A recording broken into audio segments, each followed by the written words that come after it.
Hello everyone, welcome to my YouTube channel, Motivational Next. On this channel you'll have the opportunity to learn a lot. It will ignite the passion within you to achieve something great. So, let's begin. We don't serve your kind here. Get out! Alright, picture this. It's one of those regular, mindless errand days. You know, the kind laundry day. You're not dressed to impress, you're just trying to get stuff done. So I throw on a dark t-shirt, black jeans, black shoes, just something simple. I'm not thinking about fashion, I'm thinking about getting this one little chore done. I needed a bag of masonry lime from the hardware store, the kind that comes in those heavy 50-pound bags that make you question all your life choices halfway back to the car. That's it. That's the mission. But little did I know, this ordinary day was about to turn into one of those moments that makes you stop and question what's wrong with people and what kind of person you want to be when you're pushed too far. So I head into this giant hardware store, the one that's all about those bright orange aprons, and the moment I step inside, I can feel it. You know when you just sense that the energy is a little off. I can't put my finger on it, but something about that place just feels heavy. Anyway, I find what I'm looking for, lift one of those big bags up onto my shoulder, and start making my way to the checkout. Easy. Simple. Done. At least, that's what I thought. Then out of nowhere, this older man wearing a red MAGA hat starts walking toward me. And before I can even say a word, he demands, not asks, demands, "Get me 3 bags of this mix." He points at the concrete mix like he's giving orders to someone he owns, not, "Hey, could you give me a hand?" Not, "Excuse me, can you help me out?" Just pure entitlement in a sentence. You could hear it in his voice. He expected me to jump into action like it was my job. Now, here's the thing. If he had been polite, if he had just treated me like another human being, I probably would have helped him. That's just who I am. You help people when you can, but when someone comes at you with arrogance dripping from every word, something in you shifts. So I just looked him dead in the eye and said, "No." One word, firm, final. Then I turned and started walking away. That's when things got ugly. Before I could even take a few steps, I felt a hand grab my arm. Hard. It was him, the old man. He'd actually grabbed me. And not only did he grab me, he started yelling right there in the aisle, "It's your job to help me."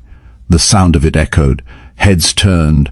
My patience vanished. And let me tell you something. I'm a Gen Xer. I've seen enough, done enough, and learned enough to know when someone's crossing a line. I'm not a small guy either. I've got this resting, I've had enough of this face that makes people think twice before trying something stupid. So I turned, looked straight at him, and said it clear enough for everyone nearby to hear. "We don't serve your kind here. Get out."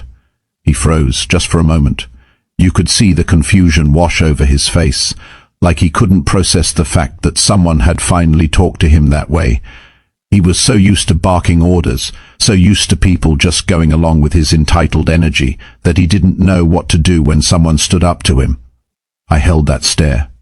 For a few seconds, neither of us said a word. Then he started sputtering. You know, that kind of half-angry, half-shocked reaction when a bully suddenly realizes he doesn't have power over you. He started saying things like, "What do you mean, my kind?" and "You can't refuse me service," and "Who do you think you are talking to me like that?" And that's when it hit me. It wasn't about concrete. It wasn't about bags of mix. It wasn't about work uniforms or aprons. It was about how some people move through life believing they own the space around them, believing that others exist to serve them. And they never stop to question why they think that way, until someone finally tells them no. So I said, calm as ever, "I'm going up front to report you."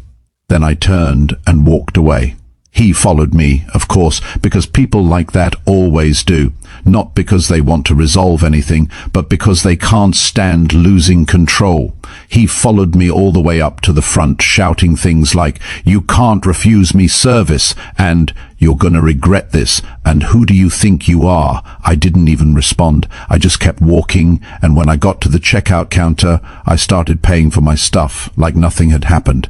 The cashier looked up, gave me a small nod like, "You good?" And I just nodded back. I think she'd seen enough of these kinds of scenes before to know exactly what was going on. But this guy, he wasn't done. He stormed off toward the first employee he could find, this poor woman who was already talking to another customer, and just started interrupting her, waving his arms, trying to get attention, trying to get someone to validate him. I didn't stick around to hear what happened next.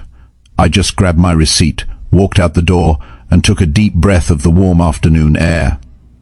And that's when it really sank in. Sometimes life gives you moments that test who you are. They don't look like big life-changing moments at first. They just look like small, annoying, even ridiculous interactions.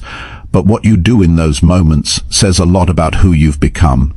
It's not about how loud you are. It's about how clear you are. I could have shouted. I could have shoved back. I could have matched his energy. But instead, I kept my ground. I said my piece. I walked away. Because real strength isn't in how loud you can yell. It's in how calm you can stay when someone tries to drag you down to their level. Now here's what's powerful about this story, and maybe it's something you've felt too. We live in a world where people mistake appearance for authority. If you look a certain way, they assume they can treat you a certain way. If you're quiet, they assume you're weak. If you choose kindness, they assume you'll let them walk over you. But that's where they're wrong, because true strength is quiet. It's patient. It's choosing not to react with the same darkness that someone else brings to you. It's saying, I don't owe you my peace. It's saying, I'm not here to feed your ego. And it's saying, we don't serve your kind here. Not because you're shutting people out, but because you're refusing to serve hate, arrogance, and entitlement. Think about it. Every day, you meet people who try to project their pain, their insecurity, their frustration onto others. They want you to carry it for them, but the truth is, that's not your job. Your job is to stay centered, to protect your peace, to know your worth. And maybe you've had moments like that too. Moments where someone treated you like you were less, where they tried to make you feel small. Maybe it was at work, maybe it was at school. Maybe it was with a stranger who thought they knew who you were based on how you looked, how you dressed, or what you were doing. But here's the thing, you don't owe anyone your submission. What you owe yourself is dignity, the kind that doesn't need to prove anything, the kind that stands tall in silence when others are shouting, the kind that smiles and walks away when someone tries to bait you into a fight. That's strength, that's control, and you know what's beautiful about moments like these? They remind you that you've grown. Because maybe years ago you would have reacted differently.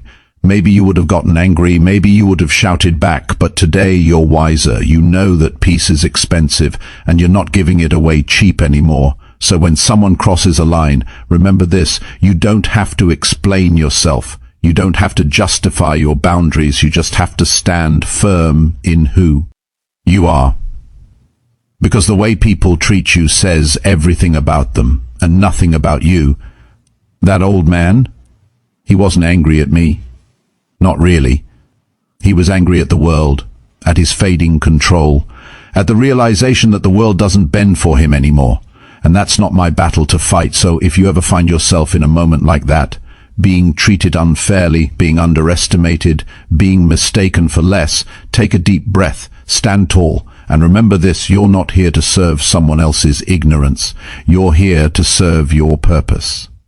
Sometimes you've got to say, we don't serve your kind here, not to push people away, but to protect your energy, to protect your mission, to protect the version of yourself you've fought so hard to become.